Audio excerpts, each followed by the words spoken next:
नमस्कार, मी विलास बडे. News 18 लोकमतच्या prime time या बुलेटिनमध्ये आपल्या सगळ्यांचं स्वागत. बुलेटिनची सुरुवात करूयात एका महत्त्वाच्या बातमीनं. युक्रेनच्या युद्धभूमीवरून रोमानियाहून विद्यार्थी अखेर मुंबईत दाखल झाले. मुंबई विमानतळावर पालक विद्यार्थ्यांची भेट झाली. मुंबईच्या महापौरांनी या विद्यार्थ्यांचं स्वागत केलं. युद्धभूमीतून परतलेल्या मायदेशी परतलेल्या या विद्यार्थ्यांचं त्यांच्या कुटुंबियांनी स्वागत केलं आणि त्यांचा जीव भांड्यात पडला असं म्हटलं तर वावगं ठरणार नाही. कारण अचानकपणे जी परिस्थिती निर्माण झाली युक्रेनमध्ये, या युद्धजन्य परिस्थितीमध्ये सगळ्यांच्याच काळजाचा ठोका चुकला. कारण अतिशय शक्तिशाली असा हल्ला रशियाकडून युक्रेनवर चढवण्यात आला. या पार्श्वभूमीवर हजारो विद्यार्थी जे भारतीय विद्यार्थी आहेत ते युक्रेनमध्ये अडकून पडलेले होते. अजूनही अनेक जण तिथे अडकून पडलेले आहेत. पण अखेर अनेक अडचणींचा सामना करत ही मुलं आधी रस्ते मार्गानं आणि त्यानंतर आता विमानानं मायदेशी परतत आहेत. एक एक विमान देशात दाखल होत आहे.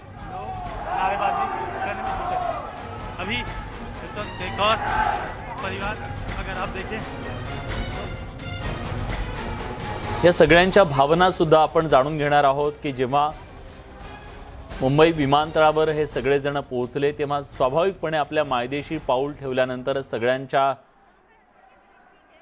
भावना ह्या निश्चित आनंददायी असतील. त्यांनी सुटकेचा निश्वास सोडलेला असेल. कारण युद्धभूमीवर अतिशय संकटात घेरल्या गेलेल्या या सगळ्या विद्यार्थ्यांना मायदेशी परतण्याची आस होती.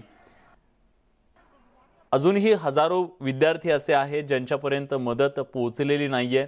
त्यांना भारतात यायचंय. पण आज ज्यांना इथे येण्यात यश मिळालं त्यांनी मात्र समाधान व्यक्त केलेलं असणार. भाजपच्या खासदार पूनम महाजन या विद्यार्थ्यांच्या स्वागतासाठी मुंबई विमानतळावर पोहोचल्या. पियुष गोयल सुद्धा मुंबई विमानतळावरती पोहोचले.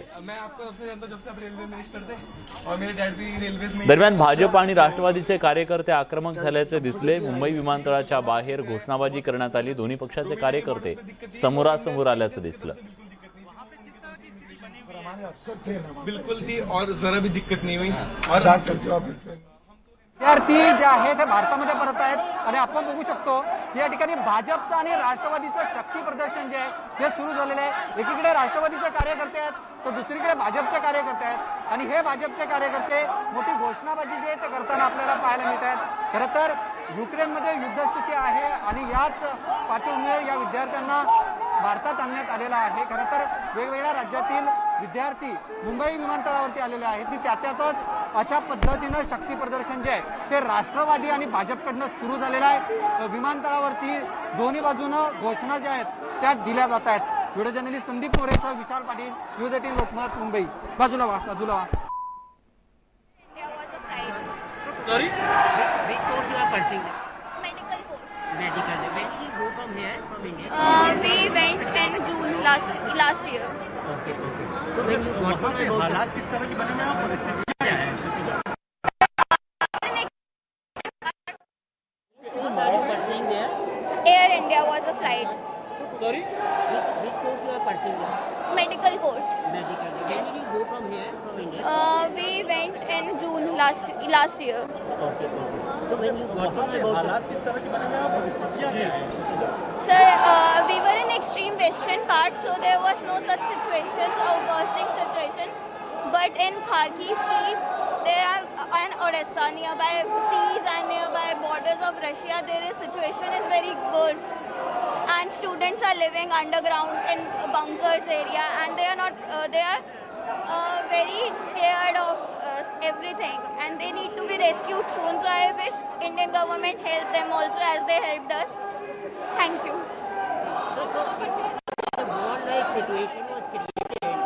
Did you think about coming back at that time only, or you thought? So actually, university was not giving such any statement, and we were.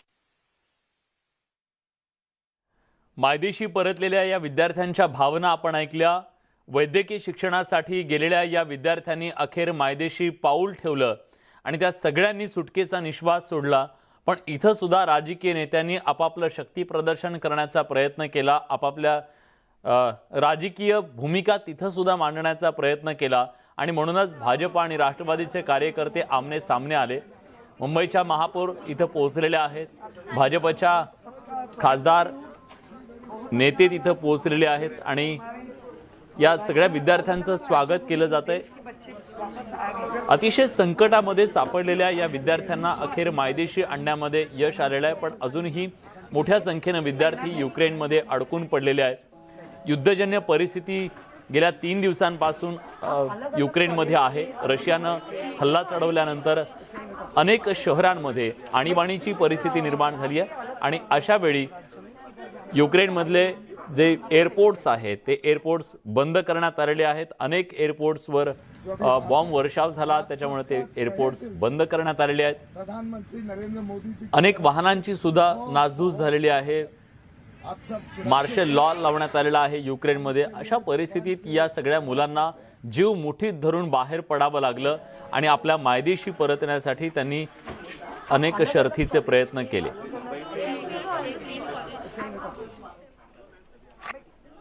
Indian government में तो हम शक कर ही नहीं सकते, क्योंकि विदेश में जो है वो घर तो जरूर आएगा. तो हमें डर तो जरूर बिल्कुल नहीं था. हाँ, एक सुबह जब खारकीव पे बम फटे तो हमें था कि यार अब क्या होगा, हम वापस कैसे आएंगे. लेकिन हमें था कि हमारी सरकार कुछ ना कुछ तो कर ही लेगी यार, हम भारत से हैं, हम कभी ना कभी मतलब वापस तो जरूर आएंगे. तो हाँ, डर का माहौल था. कुछ न्यूज पे कुछ कभी कभी लोग पैनिक कर जा रहे थे, उसमें क्या कोई गलती नहीं है क्योंकि भगदड़ जैसी सिचुएशन हो चुकी थी. लेकिन सब बहुत अच्छा था. बहुत रिलैक्स दिख रहे थे. फीलिंग है कि सर हमारे लिए टाइम दे रहे हैं और हमको रेस्क्यू कराने के लिए इतना बड़ा स्टेप लिया सर ने.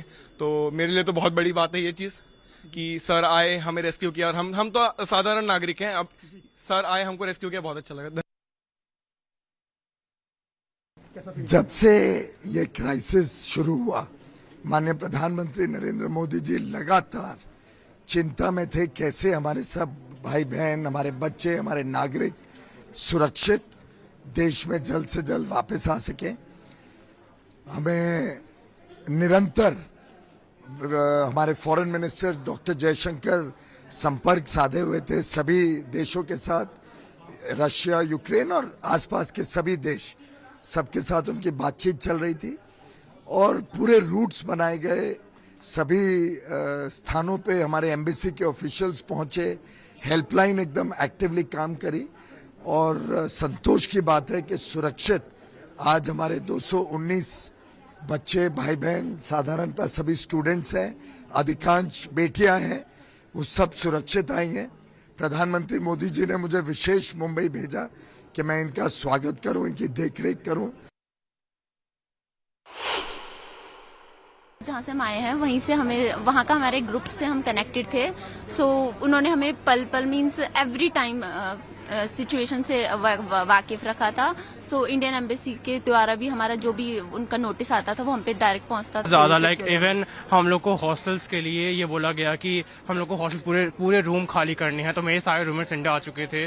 सो मुझे सारा लगेज उनका पैक करके नीचे स्टोर रूम में सेव करना था. बिकॉज जो रेफ्यूजीज आते पूरे कैपिटल वगैरह से, वो लोग हमारे हॉस्टल में रुकते. तो लाइक वो हमारे लिए बहुत ही हेक्टिक था. तो जूनियर्स वगैरह जितने भी थे, सीनियर्स, सब ने काफी हेल्प आउट करके लाइक हम लोगों को किया. और लाइक फिर इंडियन एम्बेसी ने भी बहुत कुछ हेल्प किया हम लोगों को. और फिर हम लोग एयरपोर्ट पे जब आए यहाँ पे बॉर्डर के पास में रोमानिया के, तो वहाँ पे 6 and 7 आवर्स हम लोग को लगे प्रोसेस में. पासपोर्ट पे जो स्टैंप वगैरह लगना था हमें क्रॉस करने के लिए border. But after arriving it वाज लाइक सब कुछ बहुत ही क्लियर था. गवर्नमेंट हमारे लिए बहुत ज़्यादा अच्छे से उन्होंने हमें वेलकम किया. बहुत अच्छा लगा. यूक्रेनियन गवर्नमेंट ने भी बहुत सपोर्ट किया. इंडियन गवर्नमेंट तो है ही फिर सपोर्ट के लिए. सो सब जल्दी जल्दी जैसे भी हुआ हो गया. बट वही है ना, जान बच गई तो एवरीथिंग दैट एंड्स वेल, तो इज गुड. कई कंट्रीज के लोग वहाँ एक्टिव हैं, आपके दोस्त भी होंगे कुछ हो जाने वाले. लेकिन क्या इंडिया ने बेहतर तरीके से चीज़ों को मैनेज किया अपने लोगों को ला पाने में, या बाकी कंट्रीज भी इसी तरीके से कर रही हैं? एग्जैक्टली मेरे बहुत सारे फ्रेंड्स हैं जो कि और कंट्रीज से. But I think India was the quickest to arrange all the definite things to bring us back. युक्रेनमध्ये शिक्षणासाठी गेलेले जवळपास 1,500 भारतीय विद्यार्थी या युद्धाच्या संकटात युक्रेनमध्ये अडकून पडले. या विद्यार्थ्यांना मायदेशी परत आणण्यासाठी भारत सरकारनं प्रयत्न सुरू केलेत. हे विद्यार्थी रोमानिया, हंगेरी मार्गे भारतात परत येणार आहेत. युक्रेनमध्ये शिक्षणासाठी गेलेले महाराष्ट्रातले तब्बल 1200 विद्यार्थी अडकल्याची माहिती राज्य सरकारच्या आपत्ती व्यवस्थापन खात्याकडून देण्यात आली आहे. कोणत्या जिल्ह्यातले किती विद्यार्थी युक्रेनमध्ये अडकून पडलेत आपण एक नजर टाकूयात ग्राफिक्सच्या माध्यमातून. पुण्यातले 77, ठाणे जिल्ह्यातले 11, पालघरमधले 7, जळगावातले 5, बीडमधले 2, सिंधुदुर्गातले 6, यवतमाळमधले 2, परभणीतले 6, अहमदनगरमधले 26, जालन्यातले 7, अमरावतीतले 8, बुलढाण्यातले 6, चंद्रपुरातले 6, अकोल्यातले 4, सोलापूरातले 10, उस्मानाबादमधले 11, भंडाऱ्यातले 4, नागपुरातले 5, गडचिरोलीतले 2, वर्ध्यातला 1, गोंदियातले 3, साताऱ्यातले 7, हिंगोलीतले 2, नागपुरातले 5, औरंगाबादमधले 7, नांदेडमधले 29, लातूरमधले 28, रायगडमधले 26, रत्नागिरी जिल्ह्यातले 8, जळगावातले 9, नाशिकमधले 7 आणि कोल्हापुरातले 5. यानंतर वळूयात इतर काही महत्त्वाच्या घडामोडींकडे. एकीकडे अमरावतीचं साहिर आणि त्याच्यासोबत शेकडो विद्यार्थ्यांना केंद्र सरकारनं युक्रेनमधून सुखरूप मायदेशी धाडलं, तर दुसरीकडे बुलढाण्यातल्या शगुप्ता मात्र अजूनही युक्रेनमध्ये अडकून पडली आहे. युक्रेनची राजधानी कीव शहरातल्या बंकरमध्ये तिनं आश्रय घेतलाय. कीव शहरावर रशियानं मोठ्या प्रमाणात हल्ला चढवल्यानं तिच्या कुटुंबियांची चिंता वाढली. वहाँ के जो वहाँ एकदम से जो शुरू हो गए उस वक्त तो आपकी घबराहट सी बढ़ गई होगी, किस तरह से महसूस कर रहे थे आप उस वक्त? हाँ, थोड़ा हुआ था क्योंकि बहुत करीब सिटीज है और हम लोग को ये भी इंफॉर्मेशन मिल रही है कि अभी तक हमारा सिटी तो सेफ है, लेकिन लाइक उन्होंने बोला है कि अदर सिटीज में तो लाइक हर सिटीज में एटलीस्ट एक ब्लास्ट तो हो ही गया, हमारा सिटी में कुछ नहीं हुआ है. तो उन लोग का भी इंफॉर्मेशन ये आई है कि नेक्स्ट इसी सिटी का नंबर है, तो ऑब्वियसली सब बच्चे तो डरेंगे ना. टाइम लगे तक के जितना टाइम अपने को रुकना है उसके हिसाब से थोड़ा सामान और भी ले आना, पानी वानी का इंतजाम. युक्रेनमध्ये अडकलेल्या आपल्या मुलीला धीर देण्याचा प्रयत्न मोहम्मद हनीफ करतात. आत्मविश्वास कायम रखना. बुलढाण्यातील रहिवाशी असलेल्या मोहम्मद हनीफ यांची मुलगी शगुफ्ता यास्मीन युक्रेनमध्ये वैद्यकीय शिक्षण घेतेय. युद्धामुळे युक्रेनमधील परिस्थिती दिवसेंदिवस गंभीर बनत चालली असून हनीफ यांची चिंता वाढली आहे, कारण शगुफ्ता जवळ असलेल्या खाण्यापिण्याच्या वस्तूंचा साठा संपत चाललाय.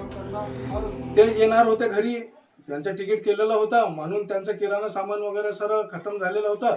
त्यांनी मग काल परवा दिवशी माझ्याशी संपर्क झाला. मीनं सांगितलं की बाबा तुमच्याजवळ खाया पियाचं किराण्याची व्यवस्था काय आहे. ती म्हणाली की बाबा माझ्याजवळ बाबा होता, पण मी घरी येत होती म्हणून मीनं काही कमी सामान घेतलं होतं.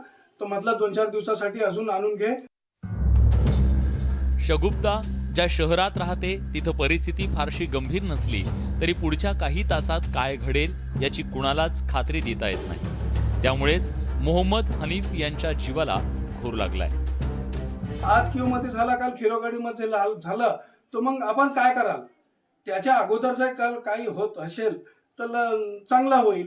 जर कॉलेजवाले त्यांना सांगत होते की बा आपल्या इथं युद्ध होणार आहे आणि तुम्ही तुमच्या घरी जा, तसं त्यांनी काही सुट्टी वगैरे दिली नाही, त्यांना काही सांगितलं नाही, तसा काल ना घडो त्यासाठी माझी एकच विनंती आहे सरकारशी की त्यांना जास्तीत जास्त मुलं लवकरात लवकर आपल्या भारत देशमध्ये परत आणावं. केंद्र सरकारनं भारतीय विद्यार्थ्यांना मायदेशी आणण्यासाठी प्रयत्न सुरू केलेत. युक्रेन लगतच्या देशातून भूमार्गानं विद्यार्थ्यांना युक्रेन बाहेर काढायला सुरुवात झाली आहे. मात्र सीमेपर्यंत कसं पोहोचायचं असा प्रश्न या विद्यार्थ्यांना पडलाय. युक्रेनमध्ये वाहनं मिळवण्यात अडचणी येत असून प्रवासासाठी अव्वाच्या सव्वा भाडं आकारलं जात असल्यानं या विद्यार्थ्यांनी प्रवास कसा करायचा असा प्रश्न निर्माण झालाय. खरं तर केंद्र सरकारनं त्यासाठी विशेष व्यवस्था करण्याची गरज आहे. इंडिया सरकार ने फिलहाल तो ये किया है कि मतलब इंडियन एम्बेसी ने 2 से 3 एडवाइजरी निकाली है कि मतलब इंडियन बॉर्डर पे बच्चों को लाइक पोलैंड का बॉर्डर हो गया, हंगरी का बॉर्डर हो गया, रोमेनिया का बॉर्डर है.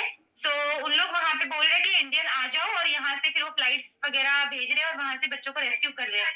बट बॉर्डर पे हम लोग कैसे जाए, यही प्रॉब्लम है कि यहाँ से जाने के लिए ट्रांसपोर्ट नहीं है, क्योंकि जो यहाँ के यूक्रेनियन ड्राइवर है या यूक्रेनियन बसेज है, हम अगर उससे जाएंगे, पहले फर्स्ट ऑफ ऑल तो कर्फ्यू है, हम पूरा सफर नहीं कर सकते, कुछ जगह रुक रुक कर जाना होगा और इतना ज्यादा डॉलर्स में मनी मांग रहे हैं कि we don't have that money to go. So हम लोग नहीं पता ना. शगुफ्ता युक्रेनमध्ये गेल्या 5 वर्षांपासून MBBSचं शिक्षण घेतेय. केवळ 1 वर्षाचा तिचा अभ्यासक्रम बाकी आहे. मात्र रशियाच्या आक्रमणामुळे सगळं चित्र बदलून गेलंय. खरं तर शगुफ्ता पाठोपाठ तिचा भाऊ शोएब युक्रेनमध्ये उच्च शिक्षणासाठी जाणार होता. मात्र आता त्यानं भारतातच शिक्षण घेण्याचा निश्चय केलाय.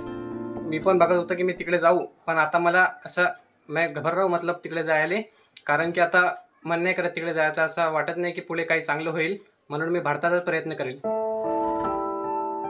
युक्रेनमधील भारतीय विद्यार्थ्यांना मायदेशी आणण्यासाठी केंद्र सरकारनं प्रयत्न सुरू केले. मात्र शगुप्ता जोपर्यंत भारतात येत नाही तोपर्यंत मोहम्मद हनीफ आणि त्यांच्या कुटुंबाला चैन पडणार नाही. राहुल खंडारे, न्यूज 18 लोकमत, बुलढाणा. ठाणे जिल्ह्यातल्या भिवंडीच्या पडघा परिसरात राहणारी मुस्कान शेख युक्रेनच्या कीव शहरात अडकून पडली आहे. रशियाकडून सतत होणाऱ्या हवाई हल्ल्यांमुळे बंकरमध्ये आसरा घेण्याशिवाय तिच्याकडे दुसरा पर्याय उरला नाही. तर युद्ध 2-3 दिवस आधी युक्रेनला प्रवेश परीक्षेसाठी गेलेला प्रतीक परतीच्या वाटेवर आहे. युक्रेन युद्धामुळे या विद्यार्थ्यांच्या पालकांना चिंतेने ग्रासलंय. I just want to tell our embassy to evacuate us from Kyiv as soon as possible. Blast हो रहा है, siren हो रहा है. We are not used to it. Right now also there is blast happening and we can hear the siren voices. Please, please if you can do it ASAP, it will be good for us. We are really scared. We are 8 of us stuck over here. Please.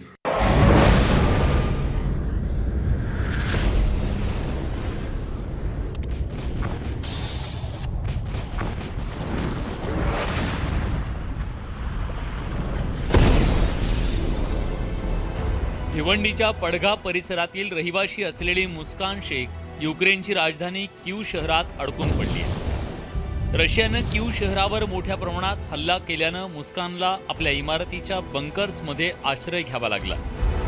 मुस्कानप्रमाणेच तिथं शिकत असलेले अनेक भारतीय विद्यार्थी सध्या बंकर्समध्ये आहेत. पण रशियाकडून कधी हल्ला होईल याचा काही नेम नाही. त्यामुळे मुस्कान आणि पडघ्यात राहणाऱ्या तिच्या कुटुंबाला चिंतेनं ग्रासलंय. मेरी बेटी मुस्कान फिरोज शेख जो यूक्रेन में कीव शहर में MBBS की पढ़ाई कर रही है, फ़िलहाल वो एक बंकर में फंसी हुई है और अपने इंडियन गवर्नमेंट से उन्हें कोई भी मदद नहीं जा रही है. आप लोगों से मैं अपील करती हूँ कि मेरी बच्ची को वहाँ से लाने के लिए मदद कीजिए. लगातार हम उससे कांटेक्ट में है, तो हमारी ये अपील है गवर्नमेंट से कि जल्दी से जल्दी उससे मदद पहुँचाए और जितने भी हिंदुस्तानी वहाँ फंसे हुए हैं उनको अपने अपने घर पे सही सलामत वापस लाए. ये हमारी दुआ भी है और ये हमारी गुजारिश भी है क्योंकि हमारे घर का माहौल बहुत ज़्यादा गमगीन हो चुका है. तो इसलिए हम गवर्नमेंट से अपील करते हैं कि प्लीज़ रिक्वेस्ट है आपसे कि आप कोई भी सोर्स लगाए, किसी भी जरिए से उन्हें अपने अपने घर पे पहुँचाएं. मुस्कान युक्रेनमध्ये MBBSच्या 3ऱ्या वर्षाचं शिक्षण घेतेय. मुस्कानप्रमाणेच भिवंडीतील संतोष चव्हाण यांचा मुलगा प्रतीक नुकतंच वैद्यकीय शिक्षणासाठी युक्रेनमधल्या बुकोविनियन स्टेट मेडिकल युनिव्हर्सिटीत शिक्षणासाठी गेला. खरं तर युद्ध सुरू होण्याच्या 2-3 दिवस आधीच तो युक्रेनमध्ये पोहोचला. मात्र प्रवेश परीक्षेदरम्यानच युद्धाला सुरुवात झाली आणि प्रतीक युक्रेनमध्ये अडकून पडला. त्या बसमध्ये निघाले. एका बसमध्ये मला वाटतं 55 ते 60 मुलं होती. अशा 4 बसेस निघाल्या. युक्रेन बॉर्डर रोमानियाच्या बॉर्डरवर गेल्यानंतर मुलांची फार गैरसोय झाली, कारण तिथे युक्रेनच्या बसेस ह्या रोमानियामध्ये जाऊ देत नव्हत्या. त्यामुळे बॉर्डरवर उतरून मुलं बरेचशा अंतर पायी चालत गेली आणि मग त्या दुसऱ्या बसेस त्यांना मिळाल्या. मला आता मगाशी मिळालेल्या माहितीनुसार काहीतरी एका मुलाने सांगितलं की रात्रभर बॉर्डरवर होते. कदाचित आमची मुलं आम्हाला सांगत नसतील आम्ही भीतीपोटी, परंतु मला दुसऱ्या मुलाने सांगितलं की ते रात्रभर बॉर्डरवर होते. त्यामुळे ही फार दयनीय अवस्था आहे. प्रतीक सध्या परतीच्या प्रवासाला निघालाय. त्यामुळे चव्हाण कुटुंबियांचा जीव भांड्यात पडलाय. मात्र मुस्कान अद्यापही कीव शहरात अडकून पडली असून तिच्या कुटुंबियांची चिंता वाढली आहे. केंद्र सरकारनं आपल्या मुलीला मायदेशी आणण्यासाठी पावलं उचलावीत अशी मागणी तिच्या कुटुंबियांकडून केली जाते. रवी शिंदे, न्यूज 18 लोकमत, भिवंडी. या सगळ्या महत्त्वाच्या घडामोडींसोबत बुलेटिनमध्ये आपण इथेच थांबतोय. ताज्या घडामोडींसाठी बघत रहा न्यूज 18 लोकमत.